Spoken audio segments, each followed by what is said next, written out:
Erretrataren adina 62 urtetik 64 urtera gibelaratzen duen lege gaia asamblearen botorik gabe eta Frantziako konstituzioaren 49.3 artikuluaren bitartez onartu izanak bi zentsura mozio eragin ditu. Liot zentristak aurkeztu du horietako bat eta Marine Le Penek beste bat aurkeztu du eskuin muturraren izenean, baina esan du Liotena babesteko prest daudela. Honen aurka istilu larriak izan dira azken egunotan eta gaurkoan ere protestekin jarraitzen dute sindikatuek. Goizean esaterako 40 minutuz blokeatu dute Biriatuko ordainlekua. Protestariak ondoren Hendaiako intzura industrialdera joan dira eta horra sartzeko bidea blokeatu dute. Horrez gain gaurkoan hegaldi batzuetan ere deituta da greba eta ostegunerako protesta egun handi batera deitu dute Frantziako sindikatuek.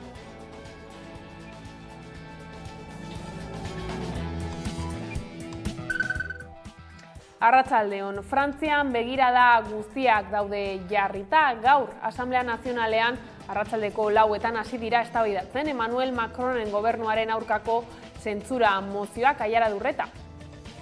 Pentsio reformaren kontrako protestekin jarraitzen dute sindikatuek eta goizean 40 minutuz blokeatu dute Biriatuko ordailekua eta horrek ilarak sortu ditu autobidean. Frantziako poliziak errepidetik kanporatu ditu protestariak eta ondoren Hendaiako industrialdera joan dira horko sarrera blokeatzeko. Izan ere, arratsaldean Frantziako Asamblea Nazionalean hasiko dira eztabaidatzen Emmanuel Macronen gobernuaren aurkako mozio zentzurak. Bata hainbat alderdik babestuta eta bestea eskuin muturrarena. Erreformak krisi sakona eragin du sortu du lurraldean. Txaleko horien gatazkak eragin zion onarpen maila eskasa baino okerragora ekarrita. Hala, ostegunerako greba egun handia iragarri dute berri ere sindikatuek Frantziako lurralde osoan eta iparraldean.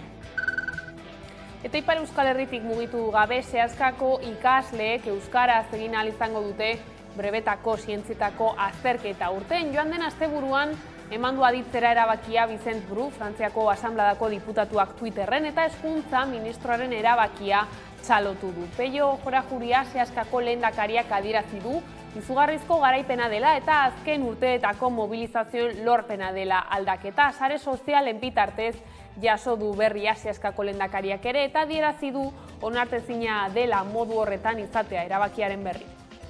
Guk berria jakin dugu beste guztiak bezala, sare sozialak begiratuz. Sare sozialetan deskobritu dugu ministroak erabaki bat hartu zuela brebetari buruz eta gure aldeko zela. Beraz, bai, salatu behar dugu egiteko manera. Ez dira gurekin bildu, ez getuzte deitu, ez digute guri bidali gutuna, bidali dute gutun bat EEP-ri, ez guri, jakinez gure ikasleak dira lehenik konkituak. Beraz, metodoa salatzekoa da, baina erabakia ala ere biziki pozgarri. Eta pentsioekin jarraiki hegoaldean, joan den astean sinatu zuten pentsio erreforma Madrilgo gobernuak eta sindikatua eta aurrera pauso batzuk izan arren, pentsiodunen ustez ez da nahikoa, tartean erreformak ez duelako bermatuko 1.080 euroko gutxieneko pentsioa. EH Bildua akordio bat lortu du, hobesten du emakume alargunen egoera hobesten dute pixkat, baina oso insuficientea da. Eta nire ustez horrek ez du justifikatzen alde bozkatzea.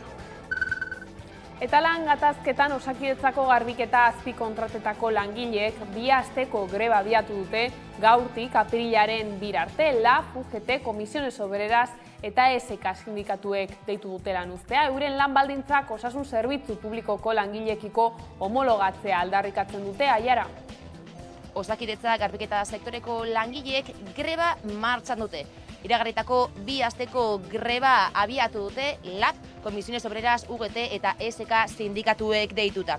Euren lan baldintzak osasun zerbitzu publikoko langileekiko homologatzea exijitzen dute. Hala, Osakidetza eta garbiketa zerbitzuko enpresa interpelatzeko lanuztea abiatu dute. Era berean Jaurlaritzari ere erantzukizuna eskatzen diote eta ohartarazi dutenez gainera, sektore maskulinizatutako gatazketan bitartekari lanak egiten dituen bitartean, emakumeak protagonistak direnean albo batera begiratzen du Jaurlaritzak. Eta Foro Sozialak agur ekitaldia egin du 10 urteko ibilbidearen ondoren. Bakea eta bizikidetza demokratikoa eraikitzeko prozesuan aurrera egiteko oraindik urratsak falta direla adierazi dute. Bideari bukaera emateko lore eskaintza batekin eskertu eta omendu dituzte hamarkada honetan bakearen alde egin duten biktimak eta eragileak. Oraindik bidea dago egiteko. Hainbat arlotan konponbiderako markoak zehazten joan diren arren, gure ustez bakea eta bizikidetza demokratikoa eraikitzeko prozesuan aurrera egiteko oraindik erronkak jorratzeko daude. Eta kulturan Inigo Muguruza musikaria gogoan, Elkar argitaletxeak, EHZ festivalak eta Antxete irratiak lehenengo Paradisu zinema musika bekarako deialdia egin dute.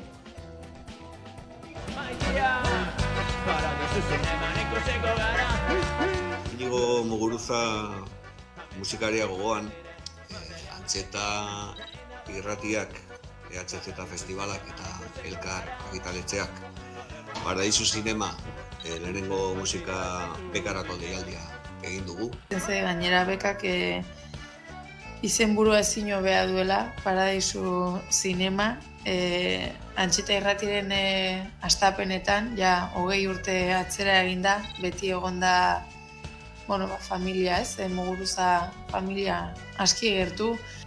Zergaitik, sinpleki festivalarekin dugun helburuetariko bat baita euskal kultura sustatzea, euskal artistak aintzinera emaitea eszenatoki bat eskainiz. Beka deialdia disko bat grabatzeko da, argitaratzeko eta sustatzeko.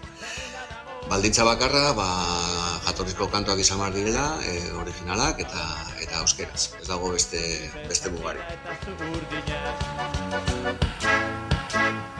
Eskerrik asko!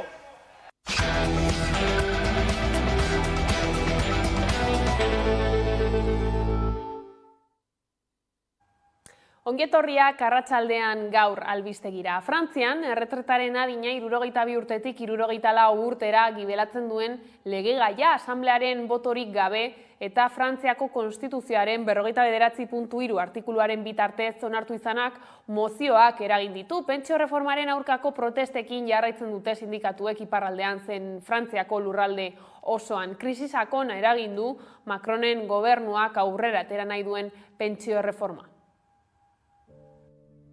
Pentsio reformaren aurkako protestekin jarraitzen dute sindikatuek iparraldean zein Frantziako lurralde osoan. Krisi sakona eragin du Macronen gobernuak aurrera atera nahi duen pentsio erreformak, taleko horien gatazkak eragin zion onarpen maila eskasa baino okerragoa ekarrita. Parisko Asamblea Nazionalean hasi dira aztertzen Parisko gobernuaren aurka jarritako zentsura mozioak. Lehen mozioa hainbat alderritako 91 diputatuk sinatu dute. Bigarren zentsura mozioa Marine Le Pen eskuin-muturreko buruzagiak bultzatu du. Eta RN alderdiko 97 diputatuen babesa jaso du. Gainera Le Penek adierazi du bere ASSik beste edozein mozio ere bozkatuko duela.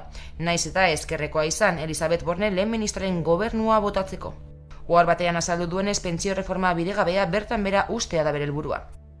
Izan ere oposizioak, sindikatuek zein gizarte zibilak atzera bota nahi dute ostegunean dekretu bidez onartu zuen aldaketa. Punturik liskartzuena erretiro adina 62 urtetik 64 urtera atzeratzea da. Hala ere, Republikako presidenteak bi ganberetako arduradunei jakinarazi die pentsioen testua azkeneraino eraman nahi duela. Ostegunean erabaki zuten erreforma dekretu bidez onartzea Asamblea Nazionalean bozkatu gabe. Geroztik protestak izan dira egunero hiri nagusietan eta Parisen bakarrik 100 pertsona atxilotu dituzte. Eta ostegunerako greba orokorrera deitu dute berriro sindikatuek Frantziako lurralde osoan eta iparraldean. Eta hegoaldera salto pentsio ez gabiltzala, joan den astean sinatu zuten pentsio reforma Madrilgo gobernuak eta sindikatua eta aurrera pauso batzuk izan arren, pentsiodunen ustez ez da nahikoa, tartean erreformak ez duelako bermatuko 1.080 euroko gutxieneko pentsioa. Eta aldarri hori heltzeko larun batean manifestazio jendetsua egin zuten Bilbon.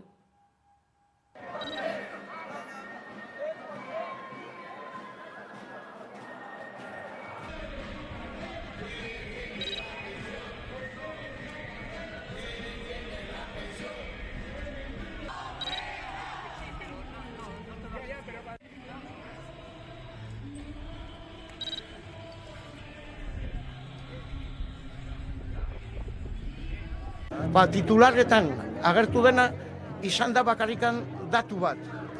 Ia 1.200 eurora iritsiko garela, edo iritsiko dala gutxienezko pentsioa. Baina hori, kasu honenean, izango da 27-rako, eta ez pertsona bakan batentzat, baizik eta unidad convivencial edo. Orduan, orain arte pentsioa eskubide individuala zen, eta aplikatzen zitzaigun pertsona bakoitzari. Kasu honetan, disfrazatzeko moduan. Horrek adierazten du, ikusita nola doa eta nola espero da inflazioaren gorakada urte hauetan, adierazten du argi eta garbi oso eskasa dela. Beste pankarta bat hemen dugu, ez eskuaren legeari. Guretzako, EH Bildu akordio bat lortu du, hobesten du emakume alargunen egoera hobesten dute pizkat, baina oso insuficientea da. Eta nire ustez horrek ez du justifikatzen. Lan gatazketara salto gaur abiatu dute Osakidetzako garbiketa azpikontratetako langileek iragarritako 2 asteko greba. Martxoaren 20-tik apirilaren 2 arte lanuztea egingo dute.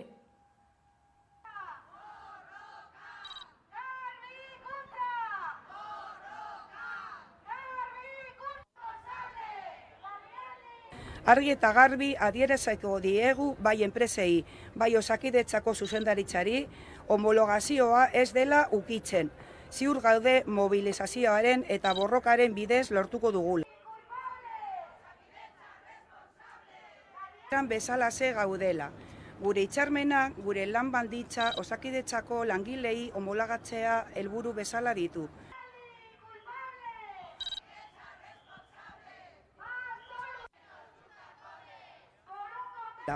Zergaitik Euskal Administrazioa sektore maskulinizatako Bizkaiko metalaren kasuan implikatzen da, eta bizkarra ematen du lan gaztakaren protagonistak emakumea garenean, 3 mailako langilean algara, ez aldaki Euskal Jaurlaritza bere jarrerak emakumei erabateko prekarietatera kondenatzen gai.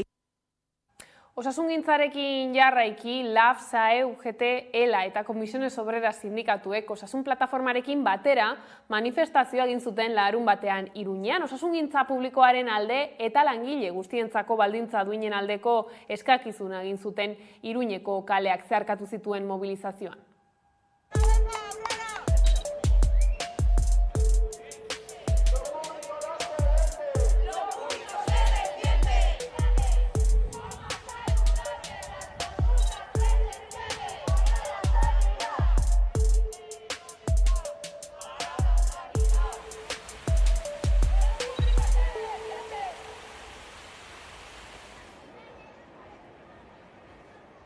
Ikusten dugu orain arte hartu diren neurriak oso eskasak direla, bakarrik zenbait profesionalendako mesederako eginak daudenak, eta horregatik pentsatzen dugu neurri sakonak hartu behar direla, bai sindikatuekin eta baita ere parlamentuan orain hartu diren erabakiak guretzat dezepzio, nolabait esateko dezepzio txiki bat izan dira, hartu diren akordioak ez direlako nahiko beharrezkoak diren neurriak asetzeko.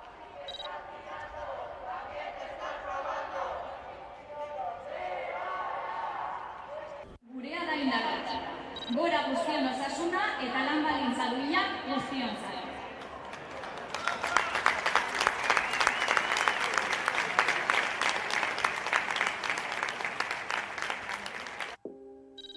Eta Nafarroatik mugitu gabe apirilaren 3rako hezkuntza publikoan grebara deitu dute sindikatuek, LAB, STEILAS, Comisiones Obreras, ELA eta UGT. Maria Txibite lehendakariari eskatu diote, beraiekin zuzenean negoziatzeko hezkuntza sailaren bitartekaritzarik gabe. Izan ere, gaur goizean egindako agerraldi batean, LAB sindikatuko ordezkari Edurne Erreak eta STEILASeko Oiane Jordanak salatu dute, jarrera arduragabea izan duela hezkuntza sailak eta egoskorkeria leporatu diote.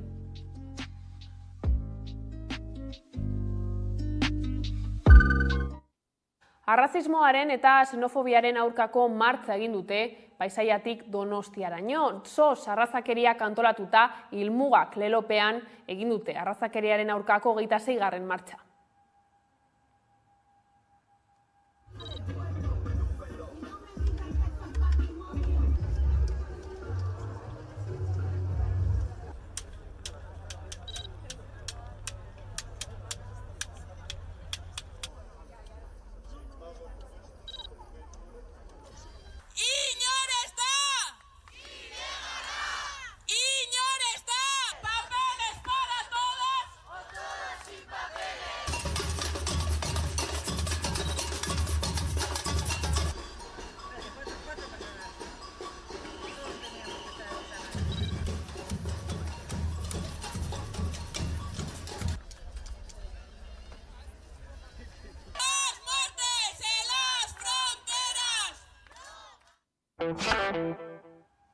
Gai zaldatuta Foro Sozialak agur ekitaldia egin du 10 urteko ibilbidearen ondoren. Bakea eta bizikidetza demokratikoa eraikitzeko prozesuan aurrera egiteko oraindik urratsak falta direla adierazi dute. Bideari bukaera emateko lore eskaintza batekin eskertu eta omendu dituzte hamarkada honetan bakearen alde egin duten biktimak eta eragileak. Gaur Donostiatik 2023ko martxoaren 18an Foro Sozial Iraunkorrak agur esaten dizue. Mila esker gure ondoan izategatik eta izan zaitezte bakezaleak. Mila esker eta beste bat arte.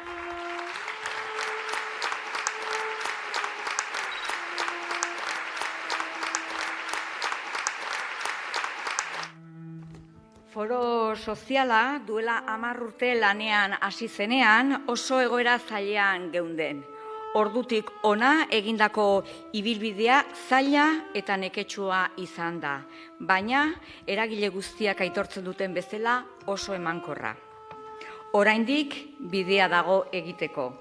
Hainbat arlotan konponbiderako markoak zehazten joan diren arren, gure ustez bakea eta bizikidetza demokratikoa eraikitzeko prozesuan aurrera egiteko oraindik erronkak jorratzeko daude.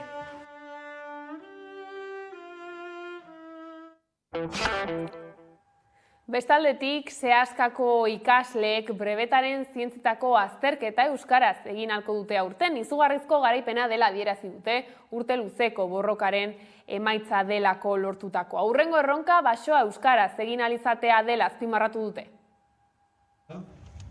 Edo aurrak euskaraz bizi daitezen dugun aisialdi euskaldun bakarra, ugaleku, gisa horretan prekatizatuak izatea.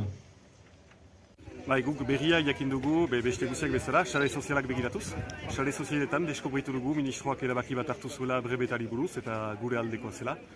Beraz, bai, salatu behar dugu egiteko manera. Ez dira gurekin bildu, ez getuzte deitu, ez digute guri bidali gutuna, bidali dute gutun bat EEP-ri, ez guri, jakinez gure ikasleak dira lehenik unkituak. Beraz, metodoa salatzekoa da, baina erabakia ala ere biziki pozgarri.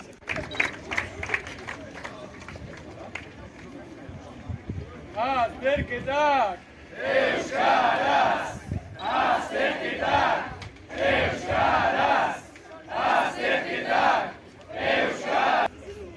Horrez gain, gutunan ohartu gira ere basoa hitza ez dela ipatua.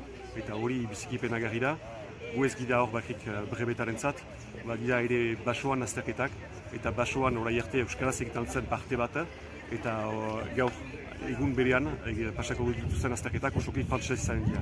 Hori guretako nartezina da, eta borrokak segitzen dugu, eta borrokan segituko dugu lortu arte basoa euskaraz izatzen.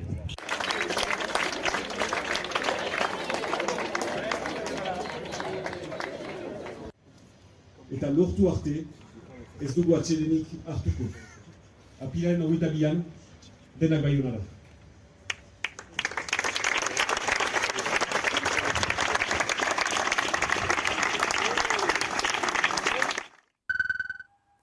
Euskararekin jarraiki, 7. inkesta soziolinguistikoa aurkeztu du Eusko Jaurlaritzak eta 1991 hona euskarak izan duen joera iraunkorra nabarmendu dute. Araba, Bizkai eta Gipuzkoan egun duela 30 urte baino 261.000 euskaldun gehiago daude.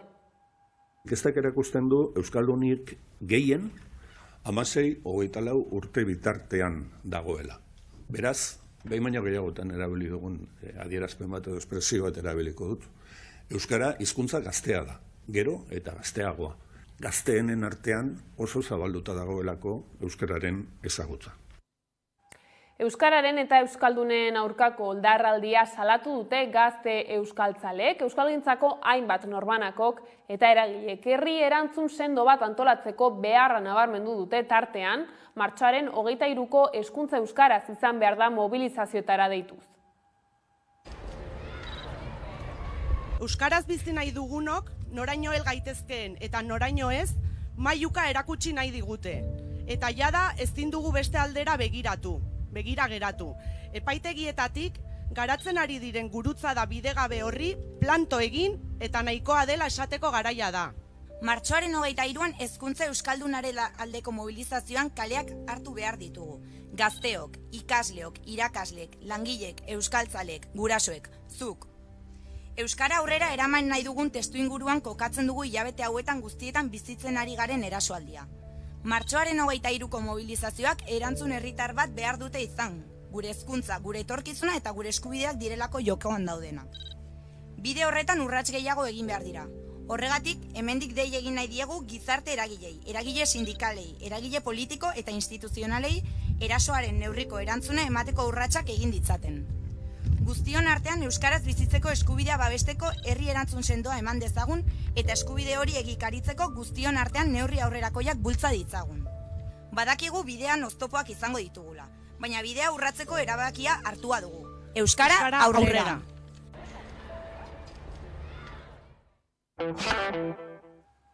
Eta kulturan pantailak euskaraz ekimenak sortu berri dituen abesti eta bideoklipa aurkeztu ditu ekimenaren aldarrikapenak lauaizetara zabaldu nahian. Euskara pantailetara eta pantailetan euskara, hori nahi dute euskal herritarrek.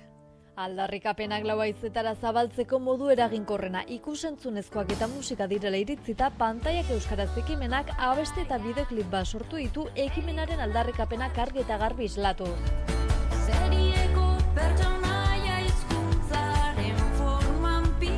Josu Bergara eta Oiane Bartrak sorturiko bestian pantailak euskarazeko hainbat kide, senide eta lagunek part hartu dute. Baita izuntzako neska arraunlariek edota hainbat musikari eta aktore ezagunek ere. Ekimenak berak 2 urte beteko ditu aurten pantailak euskaraz indartu nahian. Momentu horretan, euskarak ikusentzunezkoetan zuen panorama benetan tamalgarria zen. 2021an 5 film besterik ez zeuden streaming plataforma guztien artean euskaraz ikus zitezkenak. Horrez gain zinemetan ere euskara bigarren mailan zegoen eta telebistan sare sozial edota bideo-jokoetan ere presentzia txikia zuen. 2 urteko ibilbide honetan lortu dugu panorama aldatzen hastea, lortu dugu euskalgintzarekin aliantzak eginez eta hainbat erakunde inplikatuz ikusentzunezko plataformetan euskararen presentzia areagotzea. Gaur egun streaming plataforma nagusietan Netflixen eta Prime Videon esaterako bakoitzean 100 film edo telesail inguru ikus daitezke euskaraz edo euskaraz azpidatzita. Ildo horretan euskarazko streaming plataforma sortzeko lanean ari dira. Euskaraz herri gara, euskaraz bizi bagara, euskara pantailetara eta Oraindik baina asko dago egiteko eta erakundei pantailetan bereziki zinemetan eta ikusentzunezko plataformetan euskararen presentzia bermatzeko legeak eta arauak behar direla aldarrikatu dute ekimenetik. Horrekin batera lege horiek zaintzea arduratuko den ikusentzunezko kontseiloa ere beharrezkoa dela azpimarratu dute.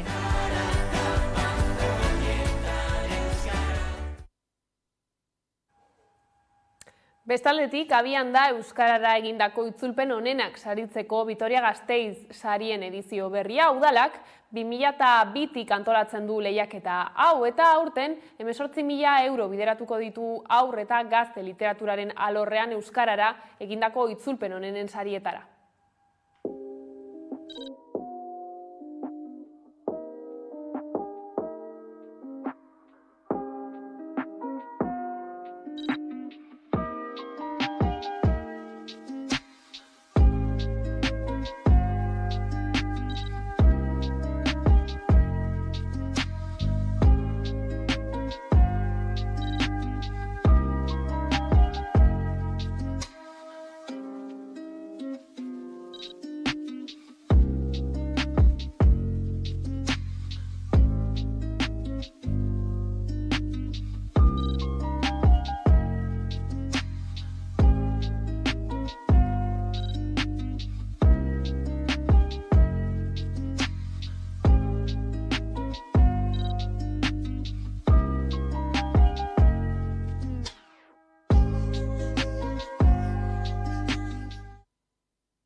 Musikari dagokionez, maiatzaren 6an Molan los 90 ikuskizuna ikusgai izango da Gasteizen. 80ko hamarkada markatu zuten artisten zuzeneko emanaldia da.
Apirilaren batean berriz Zeil festivala ospatuko da Beken. 22 artistek hartuko dute parte, horien artean Zetak, Nogen, Eskabidean edota Doktor Deseo disiplina artistiko desberdinek ere izango dute tokia. Ez dut inoiz ukatuko zer den.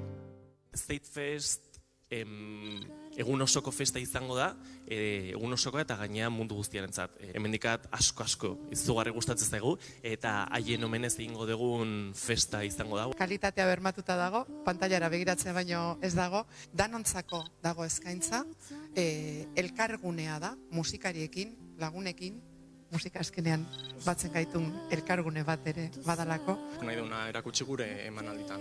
Aniztasuna, ez bakarrik pertsonan aniztasuna, baina derra gestenan da aniztasuna. Jaialdiarekin oso pozik gaude, milaka eta milaka pertsona izango diraan.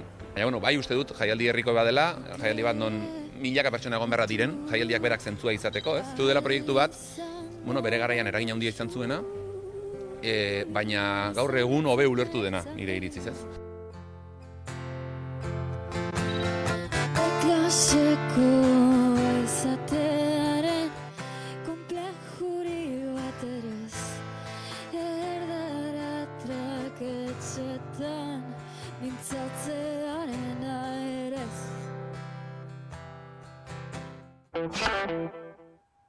Eta kiroletan emakumeen tenisaren nazioarteko egutegiak geldialdia egingo du Gasteizen. Peña Vitoriana Tenis Klubek beste jauzi bat eman du eta ITF 100.000 bat antolatuko du 80 jokalari ingururekin.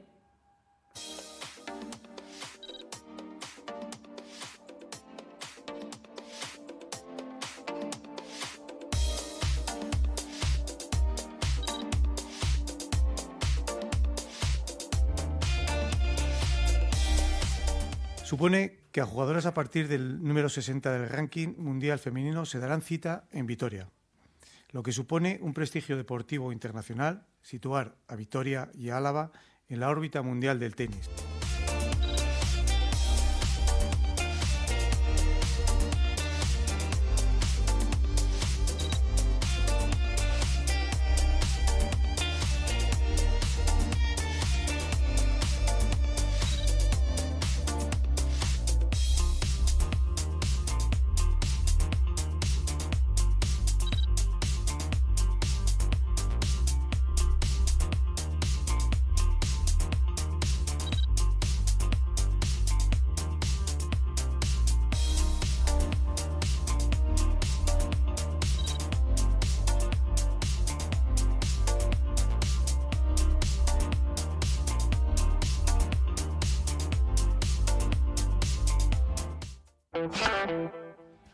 Eta horrela iritsi gara albistegiaren bukaerara, horiek izan dira arratsaldeak gurean gaur utzi dituenak. Gogoratu guztiak eta gehiago nahi duzuen aldiro, 11.eus atarian daudela eskuragarri. Gero arte.